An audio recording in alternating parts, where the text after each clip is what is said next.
Wealth creation is actually dull and boring. Well, welcome to subramani.com,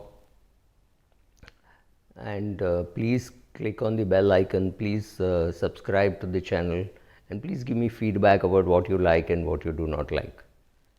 So let me go back to what I said. Wealth creation is dull and boring at many times. You wish your portfolio rocked and it went up every day by a small amount. Every day when you look at your portfolio, you want it to be in the green. You want all the investments that you made to be in the green, preferably. And such a thing should happen every day continuously for months, weeks, days, years, whatever.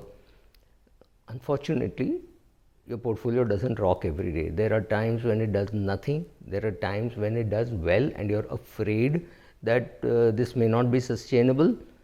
There are times when it does very badly. There are times when it bleeds. You have to sustain through all this. So what are the steps and why is it invisible? Uh, Apart from being boring, it is invisible because when it happens very slowly, you don't even realize it is happening, so therefore it is invisible. And what all can you do to enhance it?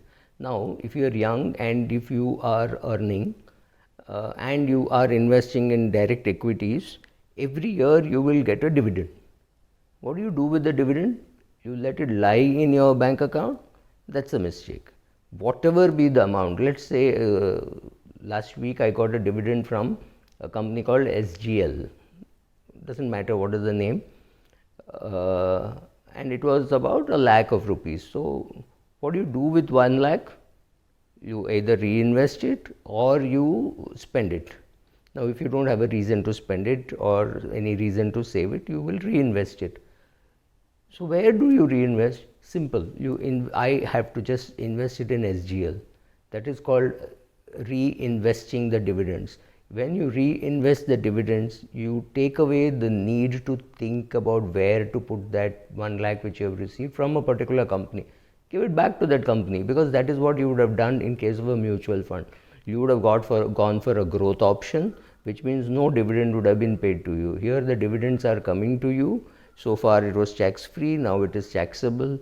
So at least the amount which is received can be put back into the same company, or if you want to say that there is taxable income, so therefore 1 lakh minus 30,000, so 70,000 can be reinvested, right? Assuming you are at the 30% slab. So that is one thing you can do. What are the other things that you can do, must do, have to do? Or what you must not do, right? Spending more than you are earning. Now this is a little funny. Not everybody knows that they should not spend more than what they are earning. So there are two types of savers: strong savers and weak savers. Both of them, let us say the strong saver is saving 30% of his income and the weak saver is saving 20% of his income. The weak saver does not believe that he should be saving. That is the mental attitude which is the problem.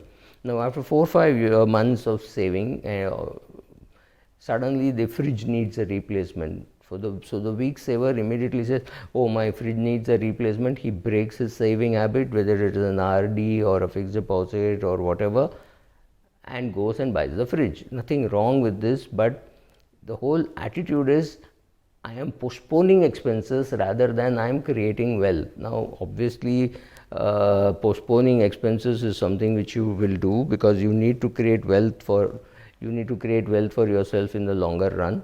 So that is something which you will do, but it does not mean that you will not keep money for growth.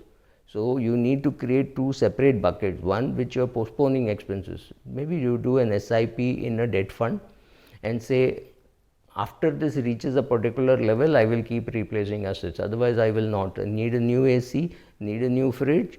Yes, you can do that. You create a portfolio of say 10,000 rupees a month or 5,000 rupees a month, which means you create 60,000. End of 3 years, you have 1,80,000. And then you reach a comfortable level saying, whenever I need to replace an asset, I just dip into this fund. That is one way of doing it. The second way of doing it is to say, I will replace these assets every 5-6 years. So till it is 6 years old or 10 years old or 15 years old, depending on which asset and how much you use it, you can do this to a plan. Of course, if it conks off and in the middle of summer, if your fan conks off, fans don't require funding today, it's very cheap. But if your AC requires to be replaced, well, the fund can be used. If your fridge needs to be replaced, it can be used. The washing machine, use the fund, right? So create for yourself a discipline saying, I will not jump into my investments or my saving just to buy something. For that, I will create a separate fund. So maybe it is over and above the 20% which you are anyway investing, right? So you also realize that for wealth to be created, you need to do something called continuous compounding, like a mango tree. A mango tree doesn't stop contributing to you. Exactly like that, an equity fund doesn't stop contributing to you. You have to continuously compound. Continuous compounding includes the amount of money that you return to the company, the dividend which the company pays. Now, over 30-40 years, believe me, that money that you give back to the company, the dividend which you reinvest in the shares of that company, can be huge and substantial. Don't ignore those numbers. Don't think it is only 10,000 a month or only 10,000 a year or only 1 lakh a year, depending on the size of your portfolio. Whatever you get, 750 rupees, 1,000 rupees, 2,000 rupees, whatever dividend you get, just buy the shares of the same company which gave you the dividend. In case of mutual funds, you have none of these problems. Money gets reinvested. You are in the growth plan, so nothing anyway comes to you. So that is easier to handle. And equity portfolio, just reinvest the dividend and keep reinvesting more and more of what you are getting. Thank you.